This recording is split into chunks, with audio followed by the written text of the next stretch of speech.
So good afternoon. So today we are going to take questions on less systemic infection. So this is the end of going to be the end of week 8, and we were so happy to see a lot of queries and questions which were raised on the forum, which our faculty was very kind enough to answer them.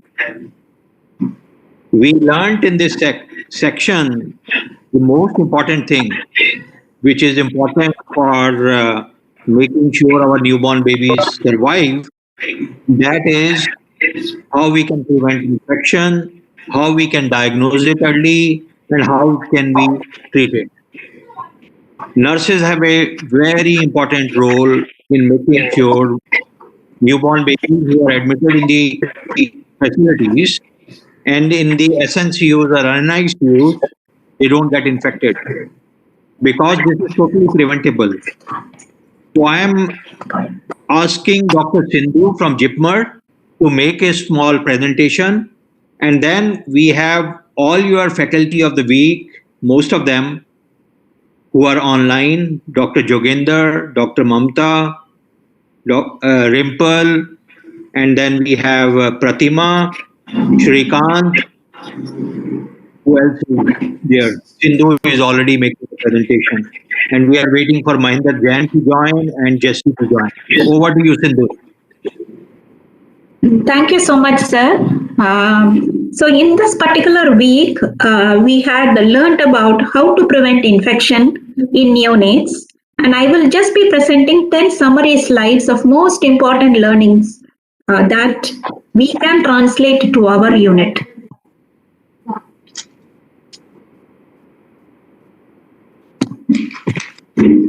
Just a second, the slide is not moving. Yes. So the first and foremost important thing is hand hygiene. This has to be emphasized because this is the most important single intervention that can prevent infection in neonates. As healthcare workers, there are certain things that we can follow to implement a hand hygiene policy in our unit. Make sure that the policy is clear-cut and we follow the WHO moments of hand hygiene, and we have well laid out posters and educational points near the hand washing area. We need to ensure that the healthcare workers, fellow healthcare workers, nurses, the new trainees are educated in doing hand hygiene, and we need to ensure that such learning strategies are at least held very frequently. As nurses, we can also do real-time checks in the healthcare environment to see whether the hand hygiene products, namely the alcohol rubs, whether they are placed near the bedside, are they filled appropriately, whether they need replacement. So these intermittent real-time checks need to be conducted. We should also do random audits of hand hygiene compliance. A nurse who is not directly involved or another healthcare worker can just observe whether the healthcare workers are practicing or adhering to the 5 moments of hand hygiene. And simple graphics of compliance rate can be displayed in the unit to remind everybody where we stand and the fact that we need to improve much more. We, as nurses, we can also keep a tab on the alcohol hand rub usage in the unit. So hand hygiene has to be stressed again and again. We also learnt about aseptic technique when we do simple procedures. This is another important thing that can decrease the infection. This is not a sterile technique because in sterile technique, what we is eradicating all the microbes. So what we are focusing here is during simple procedures, we need to follow aseptic technique. And one important technique that we learned is aseptic non-touch technique. As you can see, in this particular picture, this is the standard aseptic non-touch technique. So here we have key parts and key equipment. So the key body parts are those on the baby skin or the mucosa, which are sites of entry of microbes. And the key device parts are those which directly get into contact with the baby skin or the mucosa. As you can see, the rounded areas, that is the tip of the syringes, needle hubs, the ports. So these should not be touched directly by the hand. If they need to be touched, we need to wear sterile gloves. So this is a principle of aseptic non-touch technique. This is compared with the surgical area, which is the surgical aseptic non-touch technique, where the entire thing is a non-touch area. So here, this is what we follow in our usual practice, which is standard aseptic non-touch technique. So these we need to follow. We learned about a number of asepsis routines that we need to follow in the NICU. Of particular stress, I would stress on the baby belongings. Each baby should have separate baby belongings, which should include thermometer, stethoscope, the BP cuff, in intubated babies, the laryngoscope, measuring tape, the mask, and the bag and mask device. So these need to be disinfected daily, and each baby should have a separate set of equipment. There should not be any sharing. We should also ensure that the feeding utensils that baby use are cleaned and sterilized appropriately or disinfected appropriately with boiling. There are a number of equipment that need daily disinfection.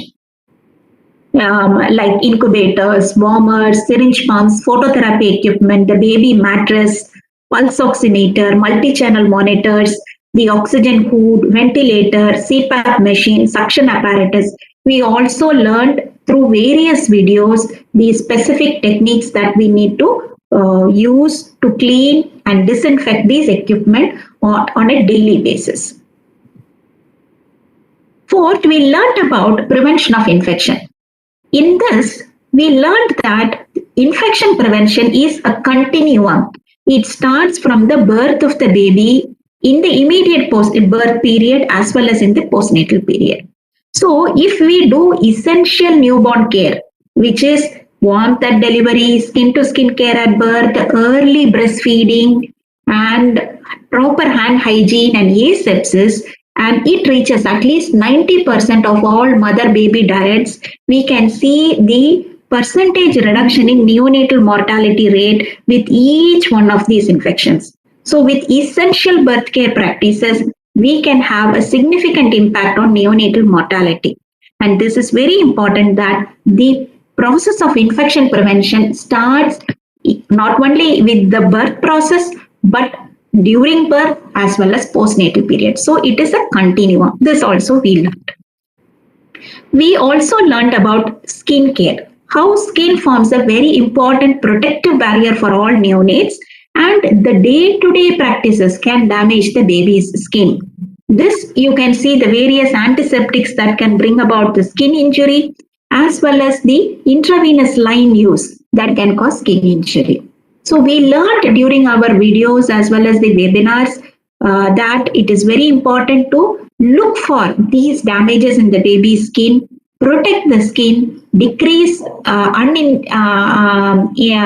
skin pricks, unneeded skin pricks should be prevented, and the use of coconut oil or any vegetable-based oil to decrease the insensible water loss, protect the skin, and maintain the skin. So this is an important thing that we learned. We also learned about cord care. One important thing that we learned is dry cord care. In hospital settings, we need to practice dry cord care, which is do not apply anything to the cord area. And the diaper has to be below the cord, and watch carefully. Do not apply any antiseptic, no lotions, nothing has to be applied in hospital settings. We also learned about the importance of early feeding.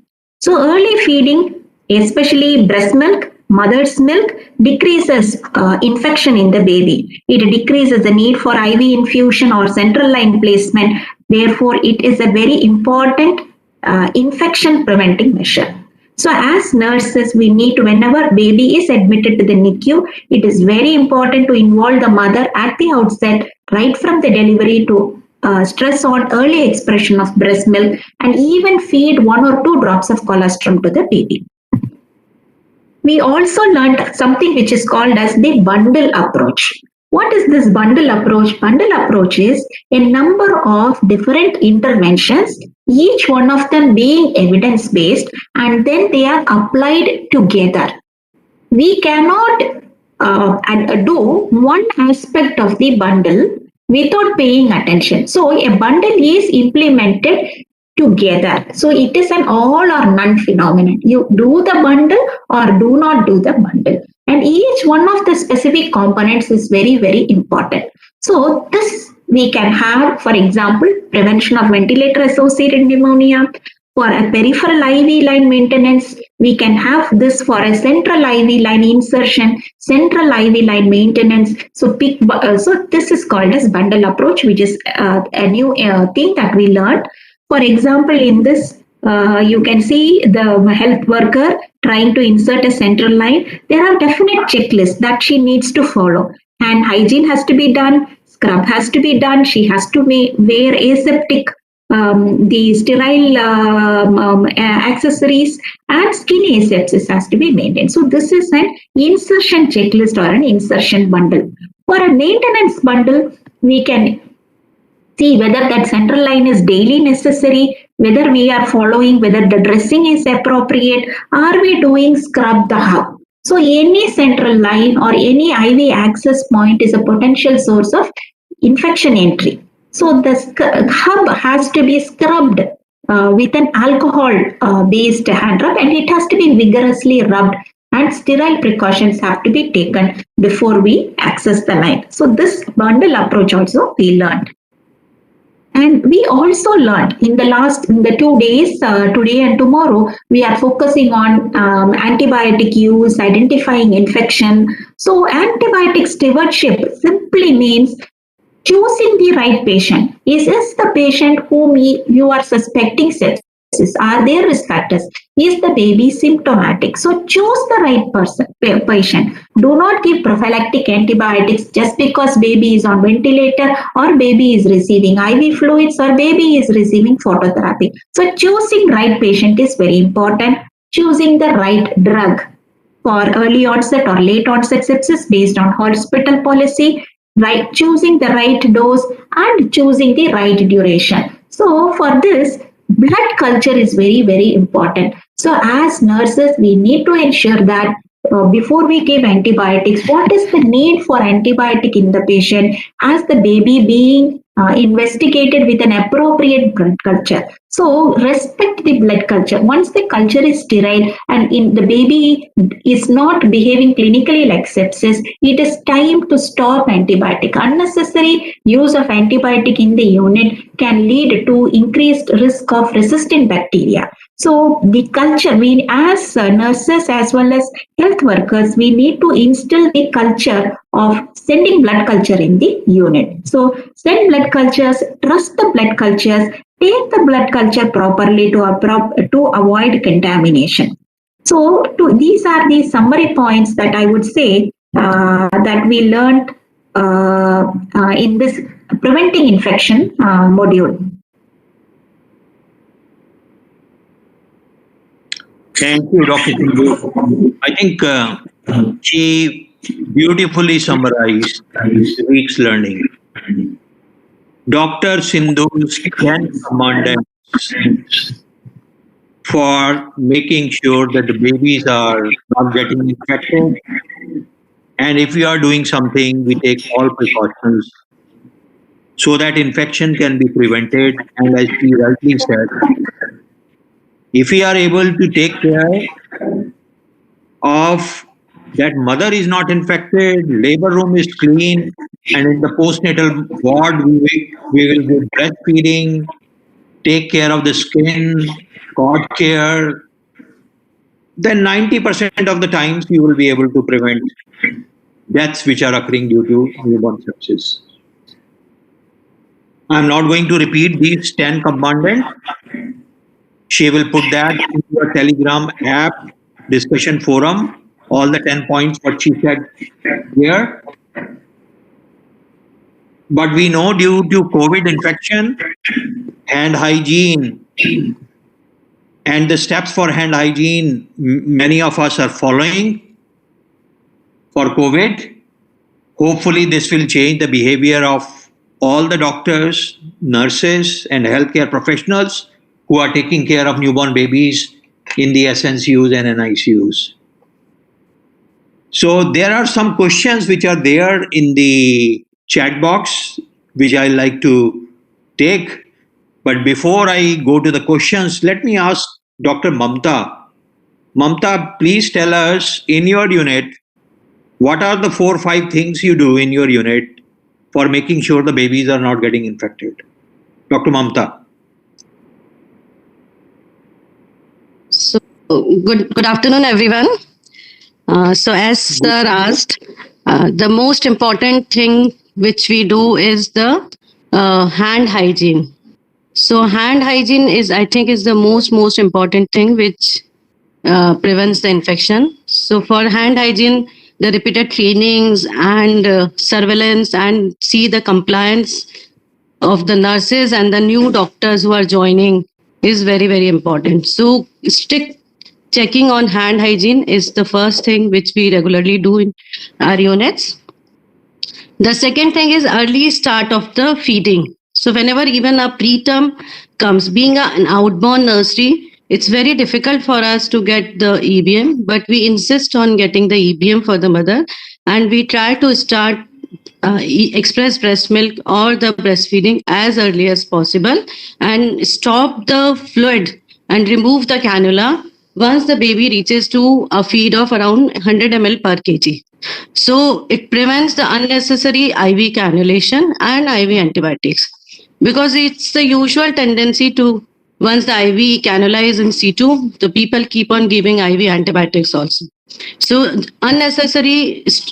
don't give unnecessary antibiotics or IV TPN or the fluids to the neonates. The third thing which we regularly do is kangaroo mother care.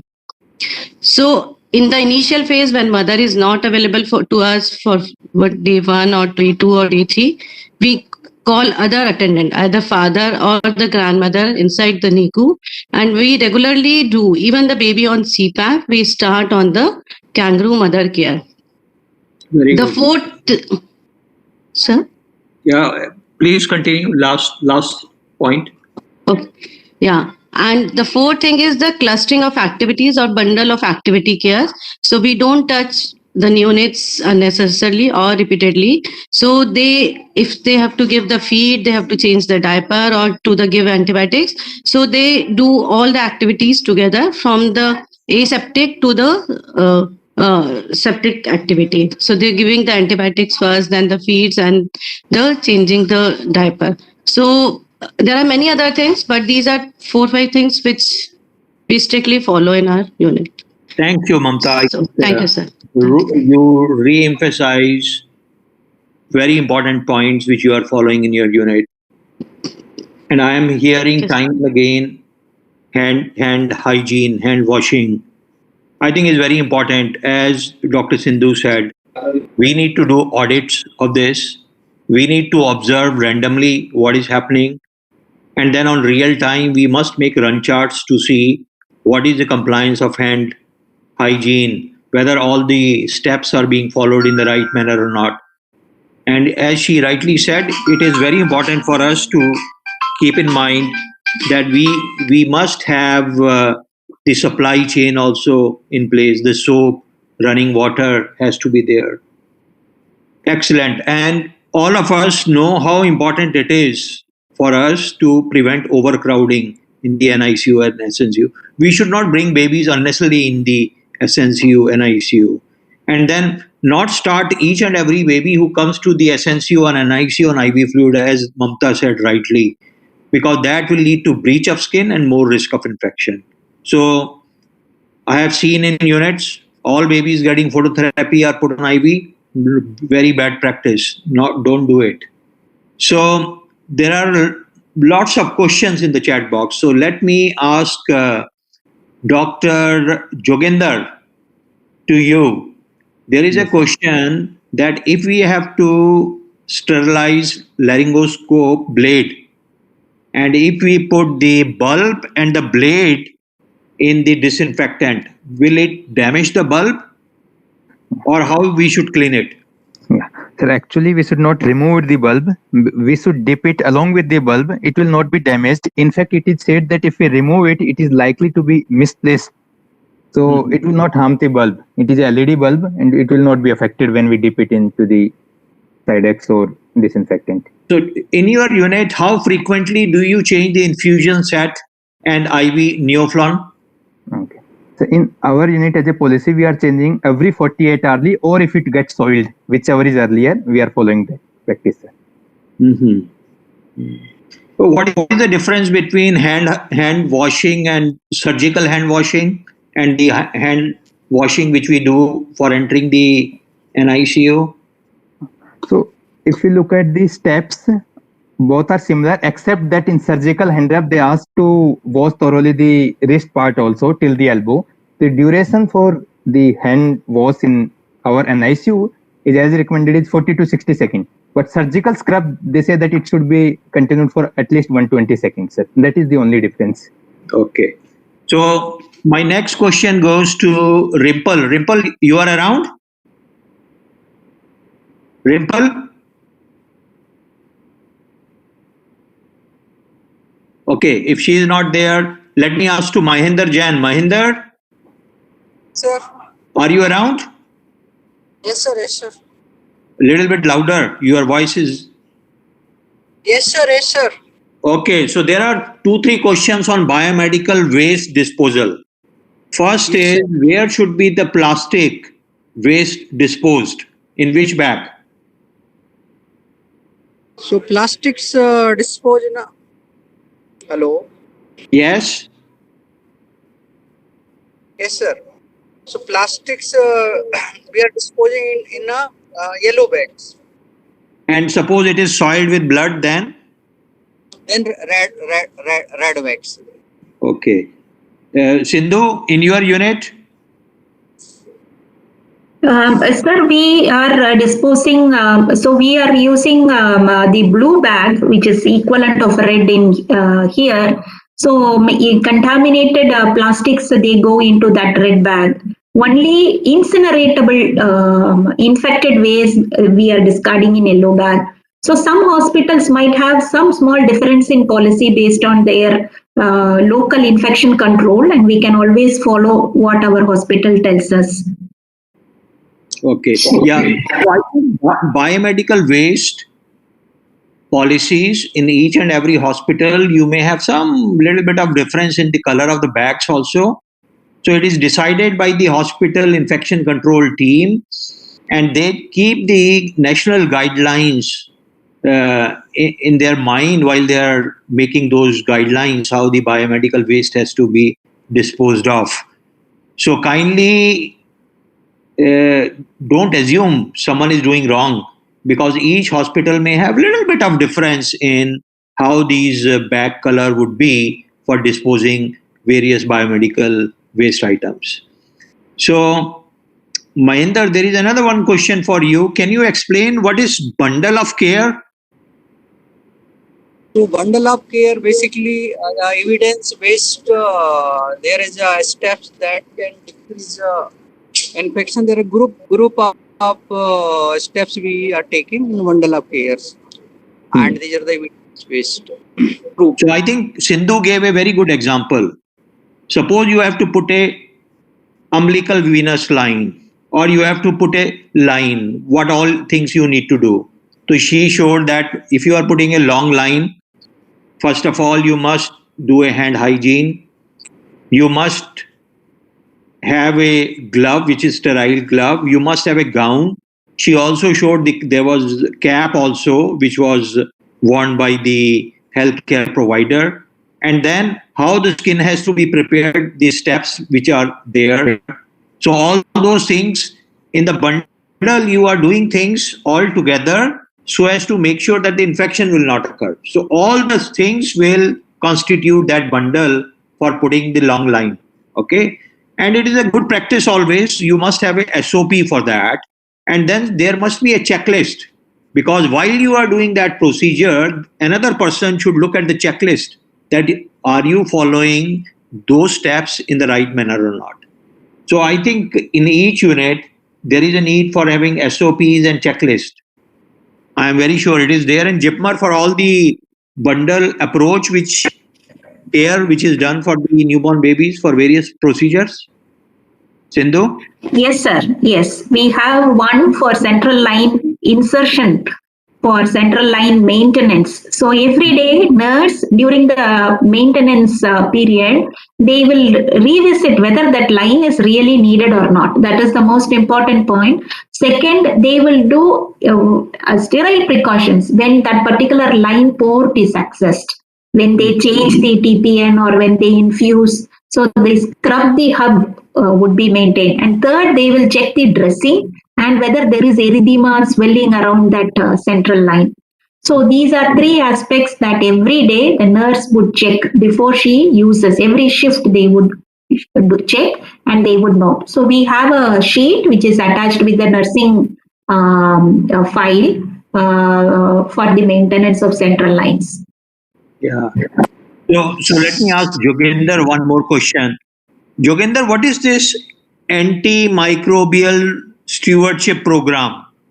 World Health Organization in a big way says we have to prevent antimicrobial resistance, AMR.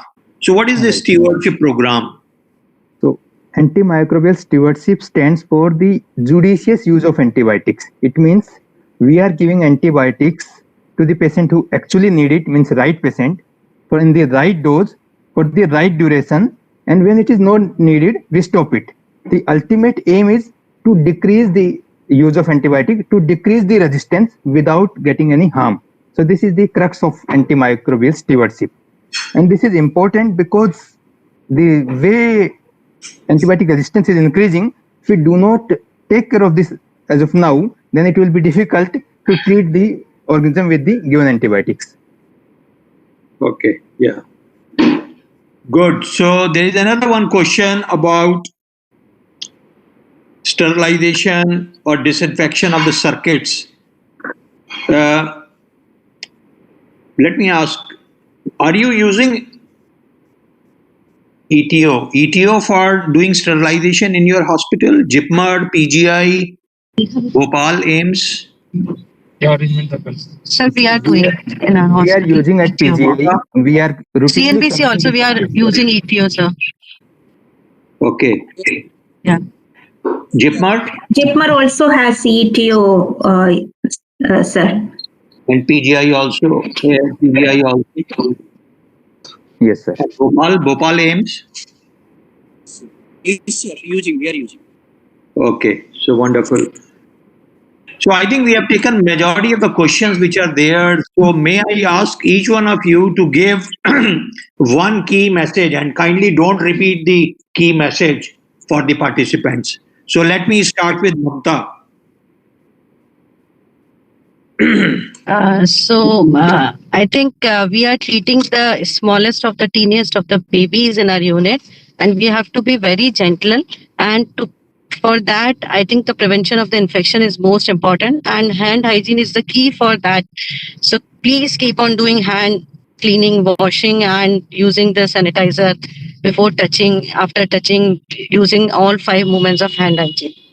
Thank you so Wonderful. Mahinder Jain.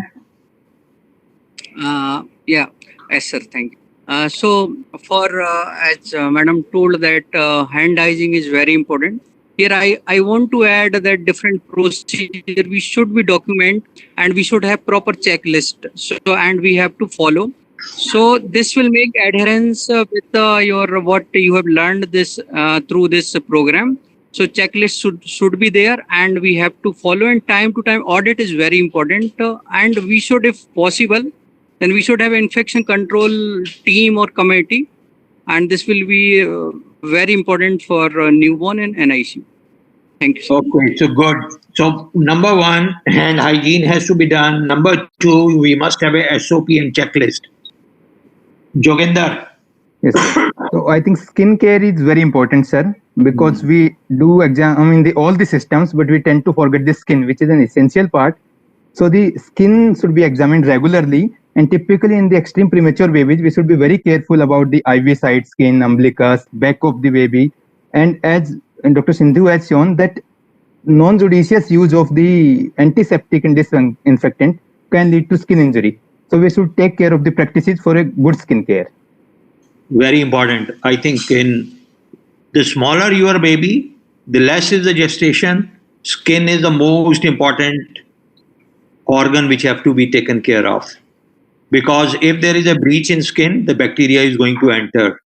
And I think Sindhu showed a wonderful diagram in which there were burn of the skin due to use of chlorhexidine, use of betadine, and due to IV which was put, there was extravasation which happened in the skin. And these are all portal of infection for the baby. And if you put an adhesive also on a probe and you don't take precaution while you want to remove the probe, there is going to be breach of the skin, especially in a preterm baby. And very important. I agree with you, Joginder. Number 4, Rimple. Yes, sir. Good morning. Yes, sir. Your 2 key messages. Yes, sir. So, firstly, separate articles for babies as long as possible and as many as possible. And I feel that baby and staff ratio also, sir. Yeah, so If wonderful. one staff is handling like many babies, at times it may become difficult, but even then she has to be very careful. So, patient and staff ratio and separate articles and even proper space between the babies. Yeah, so I think again she is referring to baby belongings which have to be separate so that Yes. there is no cross infection. And the other thing which we talked earlier, overcrowding in the unit.